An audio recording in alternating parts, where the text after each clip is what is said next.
नमस्कार, मैं गजेश देशमुख। नाग दत्त साधना YouTube channel में आप सबका हार्दिक हार्दिक स्वागत करता हूँ। हमारा आज का टॉपिक है, आज हम जिस पे चर्चा करने जा रहे हैं वो चर्चा का विषय है कि इष्ट की कृपा कैसे प्राप्त करें। बहुत बार ऐसे होता है कि हम सब हम पूजा करते हैं, पूजा पाठ करते हैं, बहुत टाइम पूजा को देते हैं, लेकिन जो हमें कृपा है, इष्ट की जो कृपा है वो हमें प्राप्त ही नहीं होती। हमें समझता ही नहीं है कि ऐसा क्यों हो रहा है, हमारे काम नहीं बनते हैं या कुछ नहीं होते हैं। तो ये सब चीज़ें क्यों नहीं होती है, इसके कुछ कारण हैं। पहले तो हम ये जानेंगे इष्ट मतलब क्या है।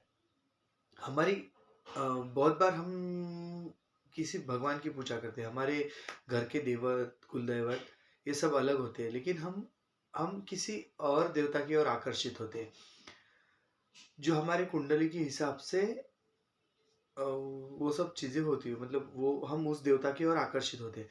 तो हम वो भगवान के ऊपर हमारी श्रद्धा बनती जाती है। कुछ हमारे काम छोटे-मोटे होते हैं, हमारा विश्वास बनता है, हम जो चाहते हैं वो उनका नाम लेने से हमारे बनने लगते हैं। तो हम हम उनकी ओर आकर्षित होने लगते हैं और वो हम उनके कृपा पात्र बन जाते हैं। तो ये होता है हमारा इष्ट, जो जो कि हमारे घर के कुल देवता नहीं होते। तो इसमें क्या होता है, ये सब चीज़ों में हम हमारे घर के कुल देवत, घर के भगवान, इनकी पूजा करना भूल जाते हैं या छोड़ देते हैं। तो समझो आपके कोई कुल देवत है और आपकी कोई कुल देवी है, उनके उनके साथ चलने वाले आपके कुल देवत है, और आपके घर की कोई विधि है, धार्मिक विधि, और हम किसी अलग देवता की ओर आकर्षित होने लगे और उनका मंत्र जाप हमने शुरू कर दिया। मंत्र जाप गुरु द्वारा ही होना चाहिए।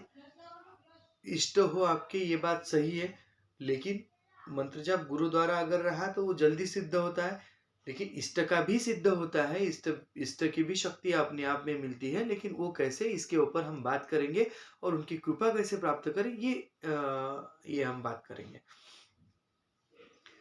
तो हम पहले सोचते हैं कि ये जब इष्ट की हम पूजा करने लगते हैं, हमारे कुल देवता कुल देवी अलग होती है और हम किसी अन्य देवता की तरफ हम आकर्षित होने लगते हैं और उनकी कृपा के हम पात्र होना चाहते हैं, जिसके लिए हम उनका जाप करते हैं, उनके मंदिर जाते हैं, हालांकि रोज पूजा करते हैं, रोज जाप करते हैं, रोज उनके मंदिर जाते हैं, फिर भी हमें उनकी कृपा प्राप्त नहीं होती।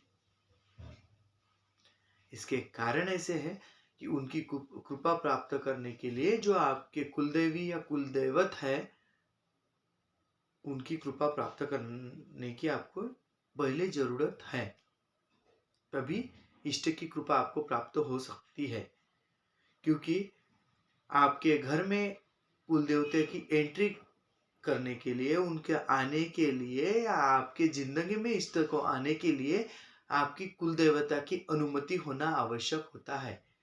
इसमें आपके पितृ की अनुमति होना आवश्यक होता है। आपके पितृ अगर आपसे नाराज है, आपके पितृ की आप पूजा नहीं करते हो, आपके पितरों को आप सम्मान नहीं होता है आपके घर में, तो आपको इष्ट की कृपा प्राप्त हो ही नहीं सकती।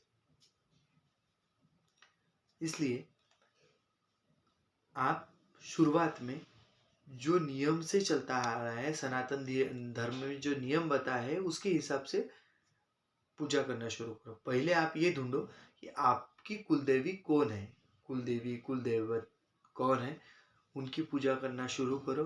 उनका इष्ट का अगर आप 11 माला जाप करते हो, तो कुलदेवता की एक माला जाप करो। ये कुलदेवता की माला के जाप का कुलदेवता आपने अगर कुलदेवता का आह्वान शुरू किया, तो इष्ट की जो भी आप आराधना करते हो, इष्ट की जो भी पूजा होगी, उससे आपको पक्का फायदा होने लगेगा।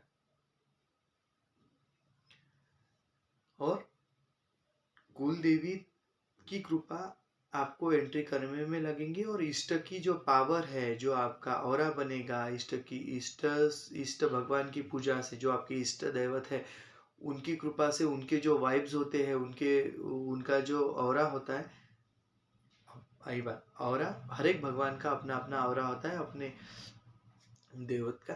तो वो ऑरा आपको प्राप्त होना शुरू हो जाएगा, लेकिन कब?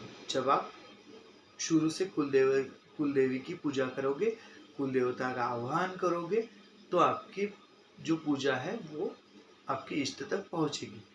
आपके पितृ संतुष्ट होने चाहिए, आपकी कुल देवता संतुष्ट होनी चाहिए, उससे आपकी बात बनेंगी, आपको इष्ट की कृपा जरूर प्राप्त होगी। ये आप कृपा प्राप्ति के लिए आप कुल देवी का आह्वान शुरू कर दो। इसके बाद आपके जो इष्ट है उनको क्या क्या चीजें पसंद है, उनका भोग देखो, उनको भोग लगाओ। ये भी नहीं किया तो नामस्मरण करो, चलते जा फिरते उठते बैठते जाप करो, मन में उनका ही नाम मतलब सुमिरन करो, उनका ही ख्याल मन में रखो, तो आपको जल्द से जल्द इष्ट की अच्छे से अच्छी कृपा प्राप्त होगी, जिससे आपके सब काम बनने लगेंगे, आपका एक ऑरा बनेगा। आप कहीं भी जाओगे, किसी भी लोग में जाओगे, आपको कितना भी बड़ा संकट आए, आपके इष्ट आपके ऊपर नहीं आने देंगे। आपको दिखेगा संकट आ रहा है, आपको प्रश्न लग रहे हैं, लेकिन आपको उसके जो फल है, मतलब आपके पास विष है और आपने वो पी भी लिया, गलती से आपके पेट में गया, गलती से, तो उससे आपको कोई हानि नहीं पहुंचेगी। ये कार्य आपके इष्ट का होगा, वो पक्का करें। आपके इष्ट आपकी सहायता पक्का करेंगे, लेकिन आपको उसके लिए एक रास्ते से जाना होगा। वो रास्ता आप देखो और आप आपके इष्ट की कृपा प्राप्त करो। धन्यवाद। हो सके तो चैनल को लाइक और सब्सक्राइब कर देना।